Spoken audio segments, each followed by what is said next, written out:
بسم اللہ الرحمن الرحیم قل هو اللہ احد اعوذ باللہ من الشیطان اللعین الرجیم بسم اللہ الرحمن الرحیم الحمدللہ رب العالمین وصلی اللہ علی محمد وآلہ الطیبین الطاہرین المعصومین اللہم صلی علی محمد وآل محمد وعجل فرجہم ربنا افرغ علینا صبرا وثبت اقدامنا وانصرنا علی القوم الکافرین۔ سامعین محترم،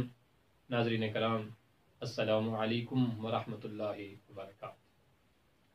یا علی مدد علیہ الصلاۃ والسلام۔ ناظرین محترم، سلسلہ گفتگو تاریخ العلماء شیعہ علماء اہل بیت میں جاری و ساری تھا، اور ہم پہنچے تھے غیبت الصغریٰ میں تیسرے نائب جناب حسین ابن رو النوبختی کی حیات پہ بات کر رہے تھے۔ ناظرین محترم، ہم نے جناب حسین ابن رو النوبختی جو کہ امام زمانہ علیہ الصلوۃ والسلام کی غیبت الصغریٰ میں تیسرے نائب ہیں، ان کی مکمل حیات کو بیان کیا، اگرچہ مختصر بیان کی لیکن جامع کی ہے تاکہ ہر سننے والے کو سمجھ آ سکے کہ حسین ابن روح کا مرتبہ، عظمت اور جلالت اہل بیت کے مذہب میں کیا ہے، اور بالخصوص جناب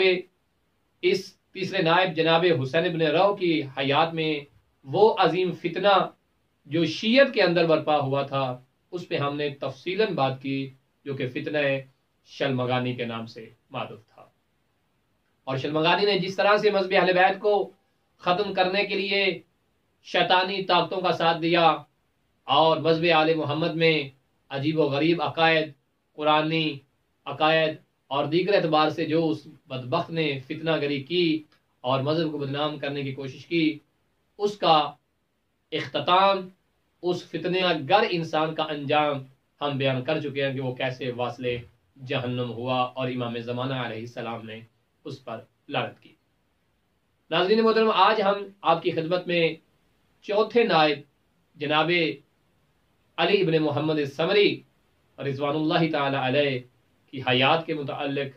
بیان کریں گے اور بتائیں گے کہ اس چوتھے نائب کا مرتبہ اور عظمت کیا ہے۔ لیکن ہم پہلے یہ بتا دینا ضروری سمجھتے ہیں اپنے ناظرین اور سامعین کو کہ یاد رہے غیبت الصغریٰ جس کا آغاز 260 ہجری سے ہوا تھا اور جس کا اختتام 329 ہجری میں ہوا، یہ وہ غیبت الصغریٰ تھی جس میں امام زمانہ علیہ الصلوۃ والسلام نے اپنے شیعوں کی رہنمائی کے لیے، اپنے شیعوں کی ہدایت کے لیے 4 اپنے نائبین مقرر فرمائے، جنہیں نواب اربع کہا جاتا ہے، سفرائے اربع کہا جاتا ہے، جن کو امام زمانہ علیہ السلام کے ساتھ باقاعدہ بالمشافہ ملاقات کا شرف حاصل تھا، اور وہ امام تک اپنے پیغامات خود بھی پہنچاتے تھے اور امام کے پیغامات ان تک بغیر کسی دیگر ذرائع کے پہنچ جایا کرتے تھے، اور وہ جب چاہتے امام سے ملاقات کر سکتے تھے۔ اس لیے ان نواب اربع کو نواب خاصہ بھی کہا جاتا ہے کہ جن کو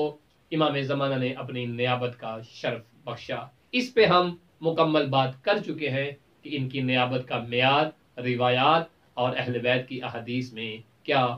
تھا، ہم وہ ذکر کر چکے ہیں۔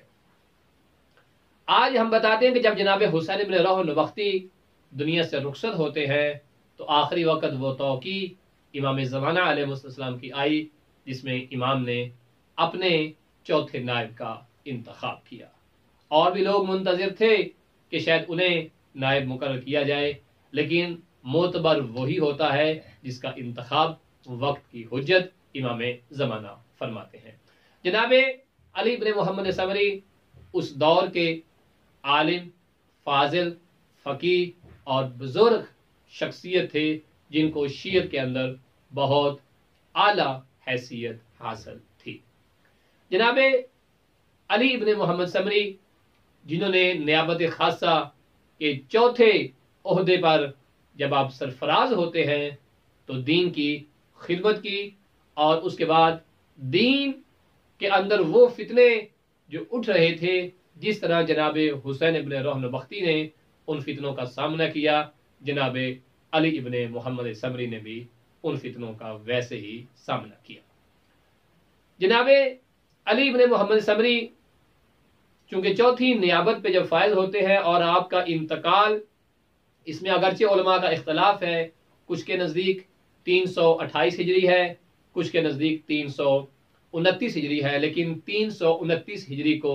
شیخ طوسی رضوان اللہ تعالی نے بھی قبول کیا ہے۔ جناب علی بن محمد سمری جس سال اور رخصت ہوتے ہیں اس سال غیبت صغریٰ کا اختتام ہو جاتا ہے، اور ہم اپنے ناظرین اور سامعین کو یہ بتانا ضروری سمجھیں گے کہ جس سال میں جناب علی بن محمد سمری دنیا سے رخصت ہوتے ہیں، آپ کی وفات کے بعد اس سال کو ستارے ٹوٹنے کا سال بھی قرار دیا گیا۔ تناثر النجوم کہا علماء نے کہ یہ وہ سال ہے جس سال آسماں کے ستارے ٹوٹے، یعنی کیا یہ وہ سال تھا جس میں شیعہ مذہب کے بڑے بڑے فضلاء، بڑے بڑے علماء، فقہا، مفسر جو دنیا سے رخصت ہوئے، جن میں پہلا نام جناب علی بن محمد سمری، دوسرا نام صاحب اصول کافی جناب محمد ابن یعقوب ابن اسحاق کلینی کا نام ہے، اور تیسری عظیم شخصیت صاحب تفسیر قمی جناب ابراہیم ابن علی قمی رضوان اللہ تعالی علیہم اجمعین۔ تو اتنے عظیم علماء غیبت صغریٰ میں اور رخصت ہوتے ہیں، اس لیے اس سال کو ستاروں کے ٹوٹنے کا سال قرار دیا۔ انشاءاللہ تعالی ہم اپنی اگلی گفتگو میں وہ توقیع بھی اب ناظرین اور سامعین کی خدمت میں پیش کریں گے کہ جس میں امام زمانہ علیہ الصلوۃ والسلام نے اپنے آخری نائب کو خط لکھا، اس میں ان کی موت کے متعلق جو ہے بتایا، اور اس کے بعد بتایا کہ اب تیرے مرنے کے بعد، تیرے جانے کے بعد غیبت صغریٰ کا اختتام ہو جائے گا اور غیبت کبریٰ کا آغاز ہو جائے گا، اور یہ ایک طولانی غیبت ہوگی جس میں ہمارے چاہنے والوں کا امتحان ہوگا۔ تو انشاءاللہ تعالی اگلی گفتگو میں اس بات کو مکمل کریں گے۔ وصلی اللہ علی محمد وآلہ طیبین الطاہرین المعصومین۔